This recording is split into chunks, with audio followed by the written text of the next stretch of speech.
So your grandfather, when he started the company, were there attempts by the British to stop him because tea plantations were sort of monopolized by the British at that point? If you weren't a part of the British system, then your teas weren't auctions. Many people in India have been going to tea stalls for hundreds of years. True. And that has been the social network before Facebook. People used to meet at tea stalls. Yeah. We should not cut ourselves off from our history. The way Indians engage with tea is far more authentic, and I would rather be in tea than in coffee because it is something which Indians really feel as their own. Tea is like coffee. It started outside India, but Indians have made tea their own. Outside of your operating business, how do you plan your investments? One is you have to have the right management.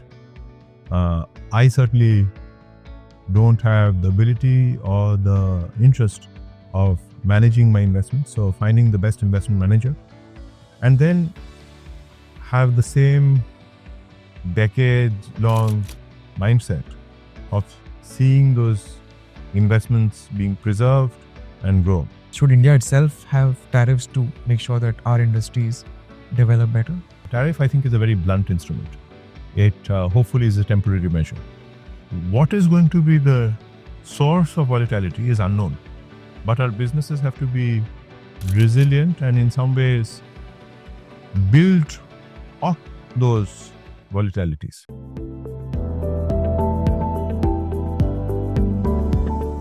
Hello and welcome to Let's Mint Money. I'm your host, Borate. The show is all about how India's wealth creators perceive money itself. The show is brought to you by Mint in association with Waterfield Advisors. My guest today is Rudra Chatterjee, who heads the 100-year-old Luxmi tea company, apart from, of course, OBT, which is a carpets and home furnishing maker. So, welcome, Rudra. First, let's begin with your childhood and the experiences, the influences that shaped later on how you ran the business. Sure. I grew up in Kolkata. I was very close to my grandfather, who was the founder of the business, and heard the stories of the founding of the business during the freedom struggle, how he worked with other young Bengali and Assamese students who fought as part of Anushilan Shumiti, which was a movement for freedom, and how they escaped to Tripura, which was a principality outside British dominance, and started the freedom movement. And I grew up very close to my sister and grew up, in a relatively free-flowing childhood, and saw my father work very hard in the business. I think the special aspect of my childhood was, I was mostly left alone.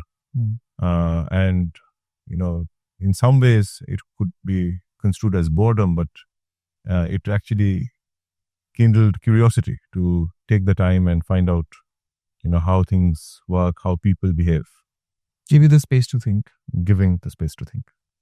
So your grandfather, when he started the company, were there attempts by the British to stop him because tea plantations were sort of monopolized by the British at that point? So the infrastructure was British. So if you if you weren't a part of the British system, then your teas weren't auctioned. So that the solution to that was growing green tea, which was sold in Amritsar instead of sending it to auction in Calcutta. If you weren't sending it through British Railway, your teas weren't insured. So there were ways, if you weren't a British company, you wouldn't be able to take loans from British banks. So there was a parallel ecosystem that emerged, which supported from revolutionary banks, which was called the Bank of Kumilla in those days, then became the United Bank later. From different systems, it went to Amritsar and from there to Central Asia. So while the British had a system, they didn't ban production of tea, but they had a system that only worked for them. And companies like ours had to evolve a new system that worked for us. And which is why the shift to Tripura. It was, that's where we started. It was a place where the British wouldn't grow tea. And later we moved into areas like Assam and Darjeeling, where, but the start was in Tripura. So you went to Oxford and Columbia to study. Anything in that time which shaped your decisions later on? So Columbia was first, and I studied business, and that was a foundational aspect of my learning how operations, marketing, finance worked. It was followed by a stint at Booz Allen Hamilton, where I went into companies and consulted. So I learned how companies worked. Oxford was later where I studied history of design, which was very interesting to me because the objects we make, the carpet, the furniture, even the tins in which our teas are sold, what is the evolution? Why does it make sense? Every object you see has a history, who first used it, why, maybe like, for example, when you look at the espresso machines, the stovetop espressos made out of aluminum, it came out of wartime Italy, and how the history of that object today looks very unique, but it started because of a particular reason. So those two educational backgrounds, I think, gives a balance of both the business and the historical significance, the heritage of the object. Sure. Actually, that reminds me of a conversation that we had about how tea is perceived in India. Today, when people spend a lot of money in cafes, they tend to drink coffee a lot, really expensive coffee. Tea, for whatever reason, hasn't had that shift, that evolution, although there are so many varieties of even black tea. Could you tell us more about that, the varieties that are actually there and how we should? So I think the way Indians engage with tea is far more authentic, and I would rather be in tea than in coffee because it is something which Indians really feel as their own. Tea is like coffee. It started outside India, but Indians have made tea their own. They, the way they make chai is authentically Indian, and it is part of daily life. We want to keep that space, but we want it to be honored. We want to ensure that the quality of the product, the ritual, is really shaping the experience of the consumer. And taking that and evolving from there, really understanding what the consumer wants, how do they experience, where is the tea grown, what makes good tea, how to brew it appropriately, and really elevating their experience. I think the experience of coffee, other than some parts of India, it is an experience where Indians don't feel the same kind of connection. Yes, when you go out, there is a notion, let's meet for coffee. It's important that tea is brought there, and and it is very capable of going there. There's the tea can certainly add its footprint to community experiences, but we should also honor what we have and move from that with authenticity. Just to finish off that point, so one of the reasons why we go out for coffee is because some of the finer coffees, a cappuccino, an espresso, etc., we can't make at home. I mean, some of us, yes, have machines but the average Indian family has just instant coffee at home. So going out becomes an occasion. Is it possible with tea to introduce varieties and flavors which you just can't easily make at home? 100%. So there are thousands of teas that it's not easy to make at home. Like if you, the ritual of making matcha is as complex as, brewing cappuccino. And you can try that. There's certainly the aspect of you go out to do something that you don't do at home. I understand. But many people in India have been going to tea stalls for hundreds of years. True. And that has been the social network before Facebook. People used to meet at tea stalls. Yeah. We should not cut ourselves off from our history we have to take that and say, what does it mean today when you meet for chai outside? And along with that, there are green tea, there's other functional teas like chamomile and valerian. We should look at the entire experience of a consumer and how that consumer acquaints herself with tea. Okay. Now, coming to the business and how it has evolved, there was a decision to go into carpets. Now, you also have an international expansion. You acquired a company in the UK. Can you tell us about that evolution and why those decisions were taken? So we have two different businesses. One is tea, as you spoke about. Another is home furnishings, OBT. OBT is a 100-year-old carpet maker started by Oakley, Bowden and Taylor. That's how the name comes. Which then started manufacturing furniture, started manufacturing home textiles, and retails our carpets and some of our furniture and home textiles across stores around the world in New York, London, Dubai, and 7 Indian cities, Delhi and Mumbai as well. Our goal is to make carpets that work with the Indian textile heritage, the Indian design heritage. So we have partnered with Tarun Thyalani and made chicken curry rugs. We worked with J.J. Valaya and made the Jamawar shawl-based rugs. We've worked with Abraham and Thakur and did tie and dye in carpets. Our view is that your home, for an Indian person especially, is a place that you have your own individuality. We live sometimes in multi-generational homes, or even if you are moving into an apartment which is not representative of your culture or your preferences, you can make it into a home by adding home textiles, adding furniture, carpets, and which is why we offer a diversity of high quality products which speak to you. So our goal is that you will find yourself in OBT. You will find a product where you can sit in a corner and read a book or have a cup of tea and enjoy your space, your own identity within OBT products. So our notion is very different from an office furniture maker, which tries to make, same, what is working around the world and all the products are similar.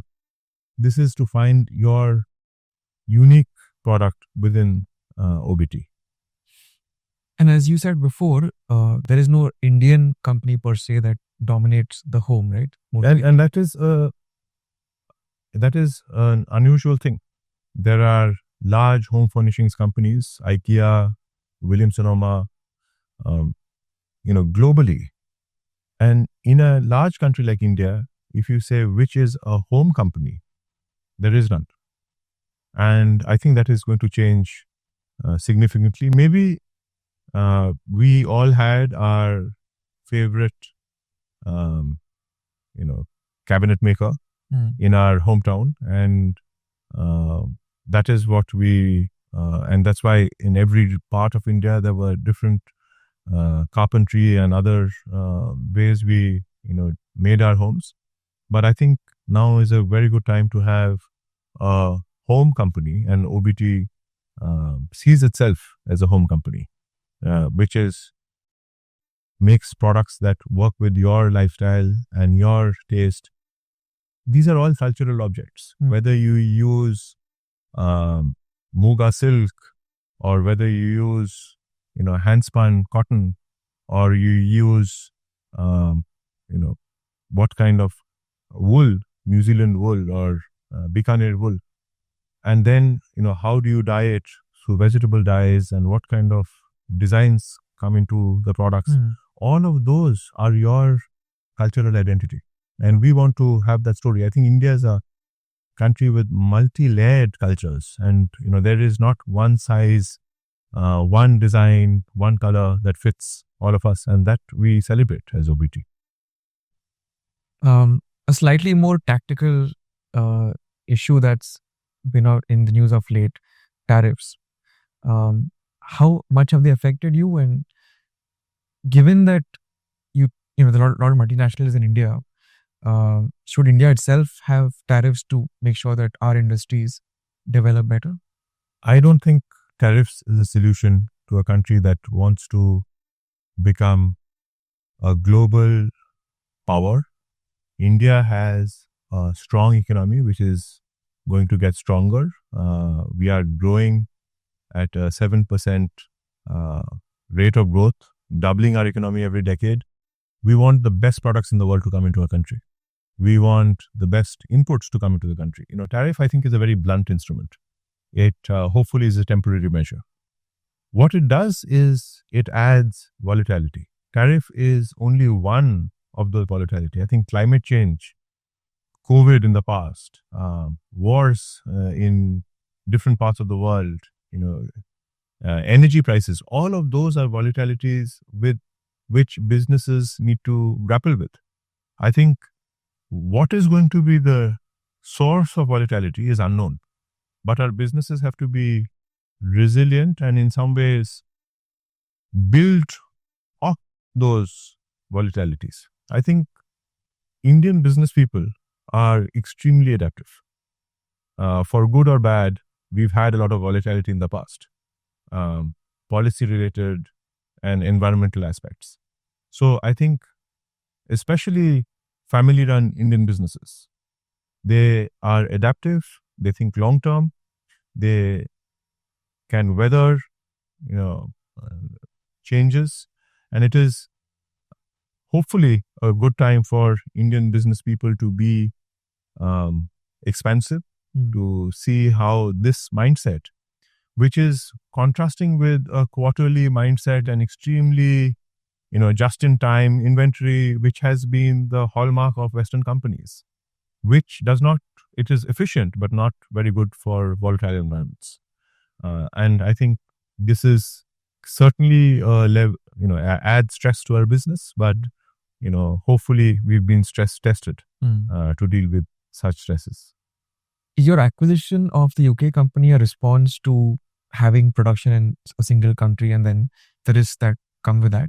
So the UK acquisition was a tea acquisition called Brew Tea, which is because they have an amazing company which is very high quality leaf teas in UK, and half the sales are through subscriptions, and the average subscriber stays for more than 3 years. I saw those things and I said, this is a special company. And that's the only reason one would want to acquire a company, because it does something special and something that actually adds to your business in a way that makes more of your business.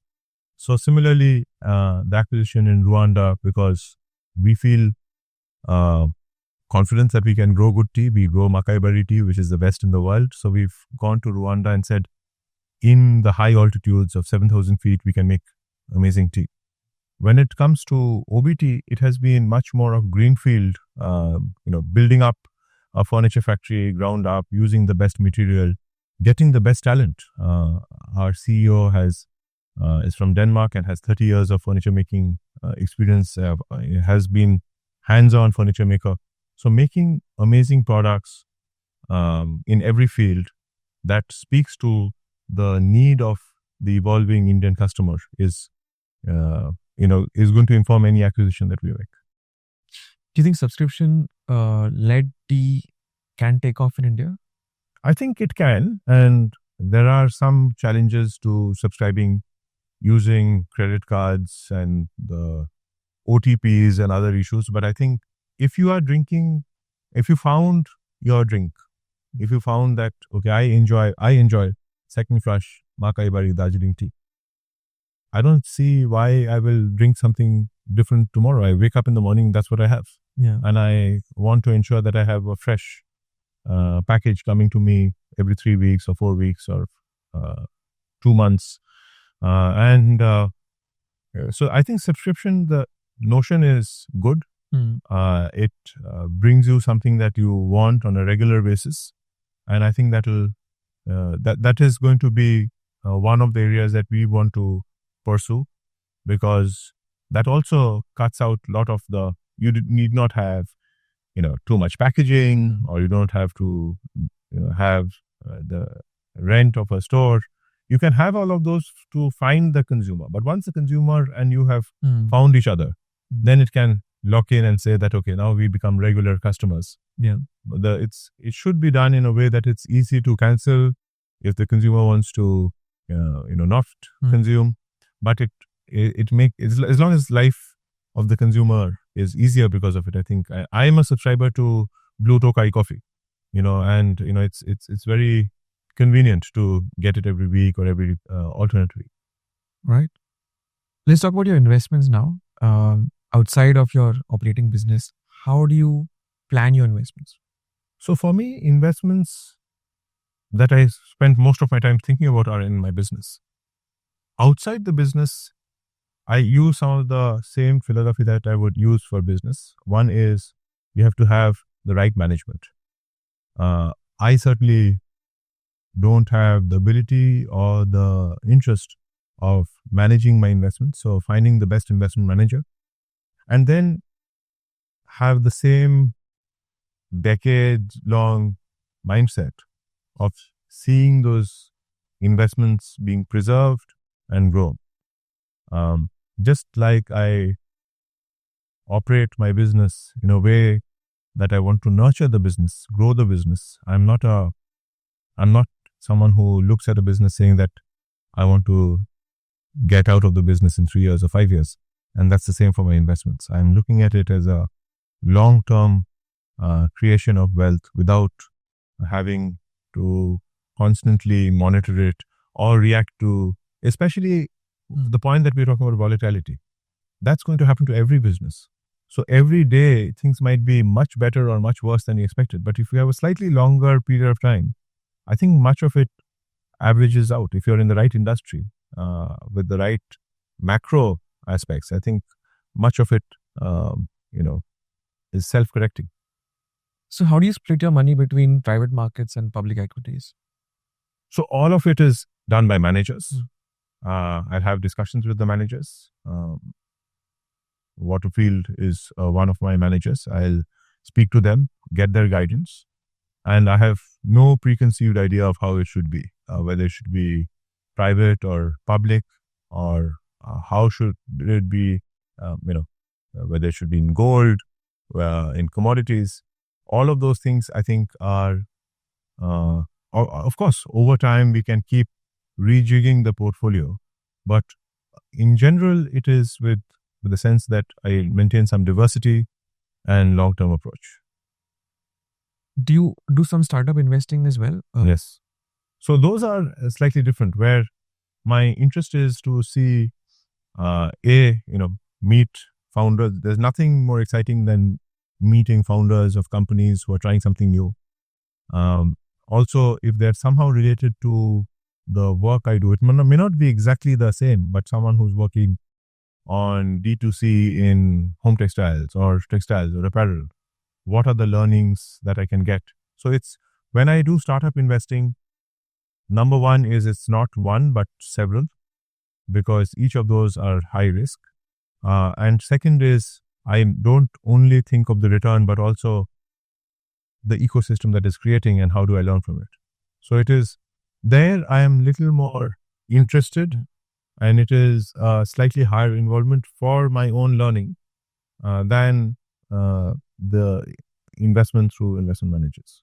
Can you tell us about some startups that you've picked and what the thesis was or what your approach was? So there's been small startups in the tea space that I've worked with in Assam, in Bengal, in US, and also in the home furnishing space. My approach is, how are they treating home furnishings differently from me? I've also in Rwanda, where we have tea estates. Someone who's selling teas to cafes, how are they changing their knowledge of the local environment? And even in a company that is selling fresh juices in Calcutta, just the way they get into the market. And also sometimes they reach out to me because they feel that I'm an investor, not only because of the money, but because I understand the environment of the business. So in those investments, it's an amount of money that I should be comfortable never seeing again. And it should also be a long-term play, seeing, how do these companies do over the long term. Sure. So, in case of public markets, you rely on your advisors. Yes. Any thoughts about how an advisor should be compensated? Should it be commissions or fees? I think it depends. I think both have its merits. I think the biggest part is I choose advisors for their competence, not I don't think it's the best idea to go for the cheapest advisor for anything. Yeah. It's important to go with an advisor who's the most competent, and the fees are fair and transparent. That's most important, that you see what you're getting into. But, the last thing I'd like to do for where the advisory fees is a very small percentage of the total amount of money is to make that the basis of decision. Yeah. Okay, let's now turn finally to your legacy and how you think of money overall. As we were discussing earlier, you mentioned that it's less about consuming what you have, but more about passing on a strong legacy. So could you elaborate on that a bit? Yes, I think my notion of money has been informed by my family, by my parents, by my wife, and it is what it does versus how you can use it. It can do a lot of productive investments with it. You can also do a lot of impactful work with it. We work in tea and home furnishings, which employ thousands of people, and the impact that money can have on them is certainly a very high ROI. It may not be exactly financial, but it's the life changing with a relatively small amount of your profits on weavers and pluckers is significant. In terms of legacy, I think of my grandfather and how he impacted me. It wasn't with money, but through his example. I think it's very important as parents that kids learn from our examples. They should feel secure about the money, but hopefully not that it in some ways reduces their ambition, but encourages them to be ambitious and try out new things. That is the best that money can do, that you create the basis of an ambitious environment where you say that I can do it even if some of those go wrong, but not that the environment should never be that this is something that we are that in some ways reduces that ambition or reduces that drive, or makes you feel that there's a pressure to only do what has been done before. I think sometimes business families also say, I grow tea in this way. I grow, tea through tea estates and sell those teas. That's the same thing that the next generation has to do. That is not a good idea. In fact, it's important to have a professionalized company so that your next generation learn from your example and are ambitious in the way that they choose to be. And this doesn't collapse without their management. And it's important to do it in everybody's lifetime, in the life cycle of one's work. And I hope to do that for OBT and Luxmi as well. All right, Rudra, thank you so much. Thank you so much.